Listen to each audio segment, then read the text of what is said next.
Posse Comitatus Act, the actual the National Guard of Texas and their role at the border. Um, I'm going to be going over a few things that are happening down there, quite a bit illegal. Uh, but we're going to get into the details right now. So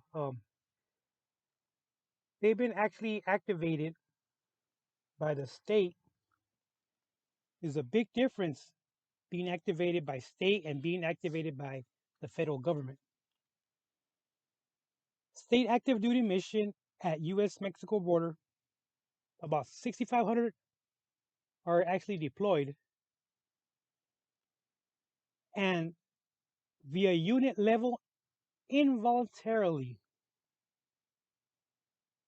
Okay, before we get any further, these actual individuals are at the border, they're armed, and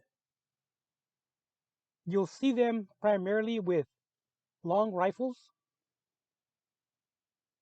And the reason, they're not qualified to carry, well, I think it's a 9mm now. We used to carry 45s, 911s, 1911s, I should say. But the reason that they're carrying their long rifles for the fact that you have to qualify to carry that. And that's not included in your actual training when you go through basic. Not unless you're an actual MP or a medic or you're actual an officer, will you actually be issued a sidearm. All the others are actually issued an actual long rifle. Depending on your MOS, you could be an engineer, you could be infantry, you could be a tanker, you can be water purification.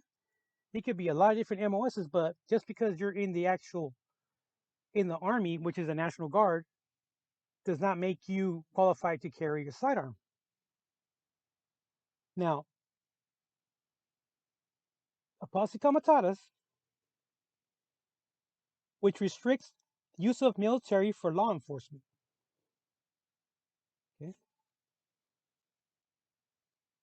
Now, them being actual on state orders, that changes a lot. And it's not for the actual soldiers' benefit. These guys were given some of these guys were actually given a week's notice to get their life together, their civilian life, and report to duty. That's hard. That's hard to do. I know everybody has automatic payments to pay their bills. That's fine, but there has to be something in that bank account to actually pay for them bills.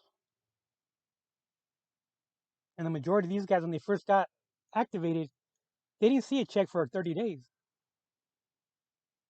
30 days is a long time without any kind of income, especially when you have family. And the creditors do not care what your circumstances is. They want the money, you know. Yeah, you can get a letter from your commander, but some of these actual things can still go on your credit, you know, your bad credit. And when you're not actually backed up by the federal government on these actual orders that are going through the state, because apparently the governor says that the feds are not doing enough, so he needed to make this drastic move. So they have no actual um, federal actual funding. They have no actual federal benefits. And when I say benefits, if these guys get hurt on the field, the VA will not cover their actual compensation because these guys are state employees. Now, when you state employees, you don't have dental through your military benefits. You might have, the soldier might have dental, but your family does not have dental insurance.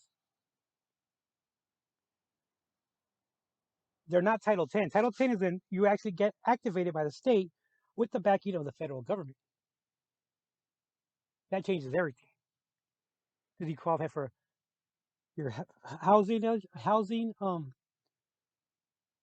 stipend, food, I don't know how they do in the benefits for the actual dependents. But these guys are state employees. And from my experience with the actual with California, working along with them and working for them, the National Guard, you when you get activated for your actual deployment, you get ranked up to one or two ranks to offset your the money that you're actually losing in the actual back end from your civilian job. So, for example, if you're in E4, anywhere from E4 below, they will get bumped up to E5s. So now you're getting E5 pay, and depending on how many years you got in, that's how they get the scale with.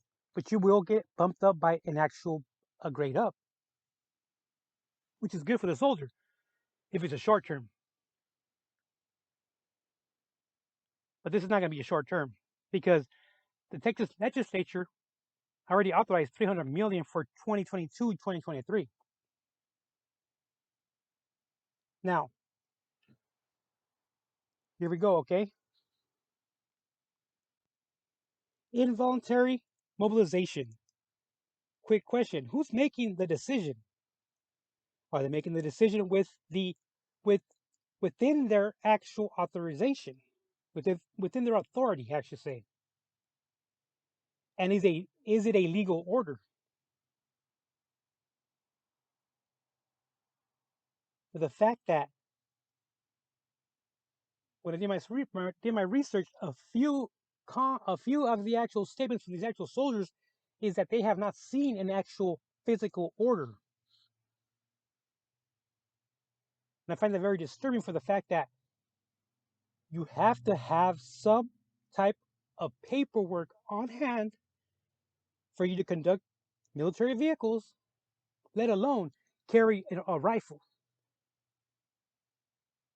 to carry a sidearm, ammunition, because these individuals that are patrolling the border are not badge sworn officers. There's a big difference.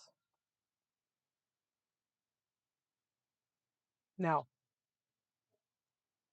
I'm going to touch on just a little bit, but these guys at the most have gotten 2 weeks of actual training. That's not enough time. These guys are actually conducting the role in certain sections along with the Department of Public Affairs of Public Safety out of Texas. And they took it upon themselves to make an agreement with 100 private landowners to press criminal trespass charges on migrants crossing through their properties. Now remember, the Border Patrol has the right to go onto your property 20 miles from the actual border for a specific reason: track a group, to find signs of a group, to question individuals crossing through the actual land, but not your house. Your land, you're vulnerable there, and you know that going into the actual purchase of that property. But for them to actually come to agreement with the 100 private landowners, owners, no. The most disturbing one is Texas has given Guard troops unprecedented civilian arrest authority and joint patrol at the border. Like I said earlier, these guys do not carry a badge. All they do is have their military IDs, open carry, concealed carry. They have not taken an oath. They have not been sworn in. These guys carry handcuffs if you're conducting arrest. Were they actually trained on how to put on handcuffs? What background were these actual individuals given? Because a military background is nothing close to a law enforcement background. Who was actually Now let's get back to the logistics though. Just because you have 6,500 troops on the border doesn't mean there's 65 bodies protecting the border. No, it doesn't. You have to actually provide clerics, a chain of command, a security officer, a supply officer, an armor, logistics. Now, where these actual individuals are turning in their weapons and actually their ammo, are they parking their actual private vehicles in that actual armory? If it is, it's unfair. If these guys do not have their actual license plates blocked, these cartels have people in the inside of government that you would not believe, especially the easy DMV. That could become a big risk, a safety risk for these soldiers that are not actually protected by these little things that nobody actually brings up. But these little things can actually cause a lot of havoc in your life, in your family's life. Remember, I've stated before when I interviewed with Shadow,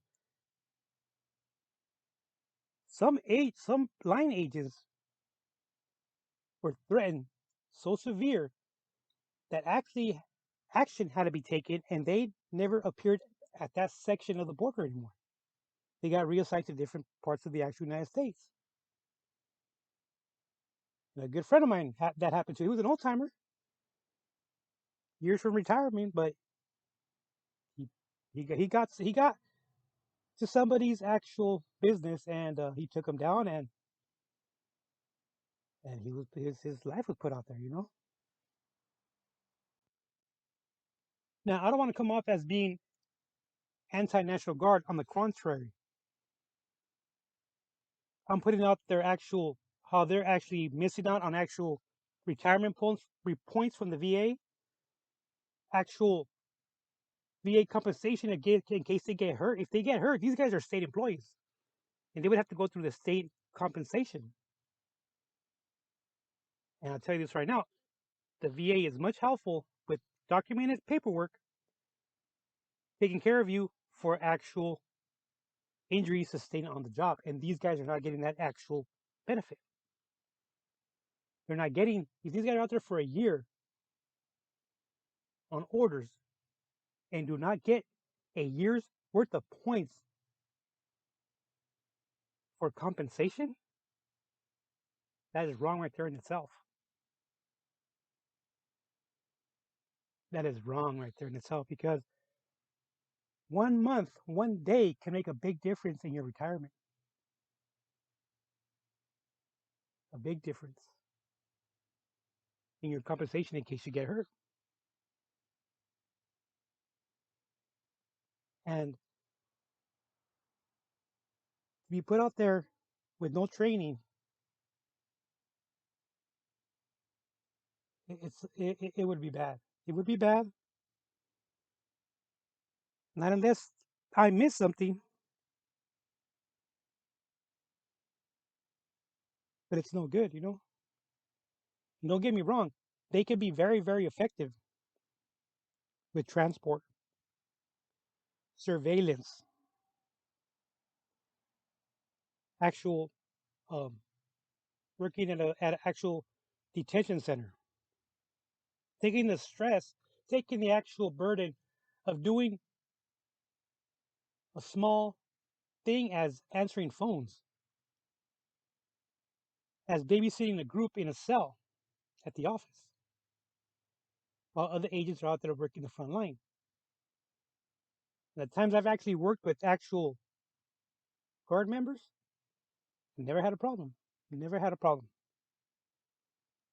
It was a relief that they were actually help us out in the littlest thing that you wouldn't even think about. But you didn't have to actually do it. You can have somebody else that do that task. They were time savers, believe me. Maintenance is a big thing too. Mechanics, getting stuff repaired to get back stuff out in the field that you need. Especially with surveillance equipment. Okay, guys, don't forget to like, subscribe.